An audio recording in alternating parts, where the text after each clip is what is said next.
Andražu smo preživeli prvo noč, prebudili smo se v nov dan, drugi dan radijskega kolesarjenja. Letos od Marije k Mariji molimo tudi za mir in ta dan smo povezani z vsem svetom, s prošnjo papeža Frančiška, ki nas je prosil, da molimo za mir v Siriji. Gospod dekan Karlo, jutro smo začeli z molitvijo prav za mir in tu je kraj, kjer je ta molitev še potrebna. Ja, vsekakor. Cerkev, ki jo vidite, je naša župnijska cerkva, vendar iz leta 1924. Prejšnja je bila porušena v prvi svetovni vojni. Prva svetovna vojna je na tem našem območju od Krasa do Brd uničila vse, uničila ljudi, umorila ljudi, na tisoče vojakov je tukaj umrlo, avstrijskih, italijanskih, madžarskih, hrvaških in vse povsod.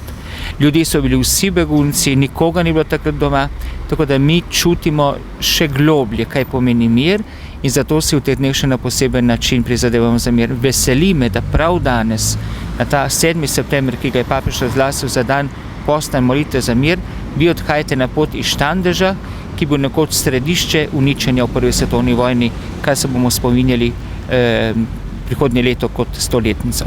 Gospod Karlo, še iskrena hvala in Bog povrni za vse dobro, kar ste nam naredili, pa nam boste še v teh dneh in za tako prijetno gostoljubje. Počutili smo se kot doma. No, tukaj imam pa majhen dvom jaz. Meni se zdi, da večjo hvalo moramo izreči mi, kajti z vašo prisotnostjo ste nas še bolj poživili, razveselili.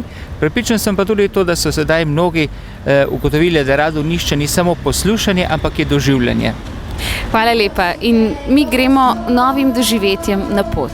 Danes seveda tudi v prošnji za mir.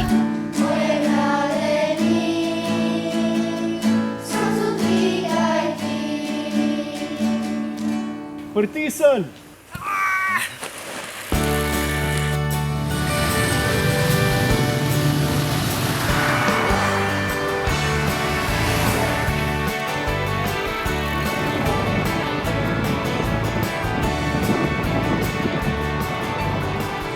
Sobotno pot smo nadaljevali proti obali Tržaškega zaliva po slovenskih vaseh in krajih.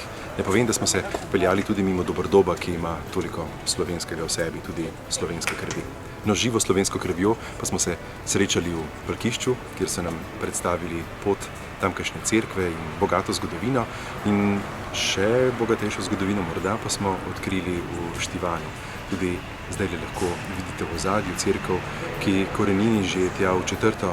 5. stoletje, cerkev, ki je povezana z vsemi burnimi časi, ki jih je doživljal tukajšnji človek, ki so jih doživljali tukajšnji kraji. No in prav zaradi vseh teh burnih reči smo se danes tudi mi ustavili pri prošnji za mir, ki je zaznamovala to soboto, predvsem na priprošnjo papeža Frančiška, ki je pomislil na Sirijo in na vsa ostala žarišča in prosil za mir z ljudmi sveta.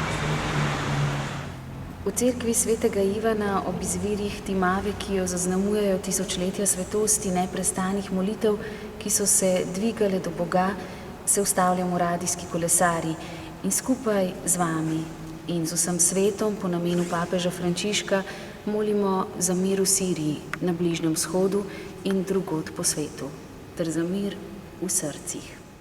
V Štivanu smo torej spoznali bogato zgodovino cerkve svetega Ivana, tule ob izvirih tukajšnje reke, potem pa smo se po reki motornih vozil odpravili z našimi kolesi proti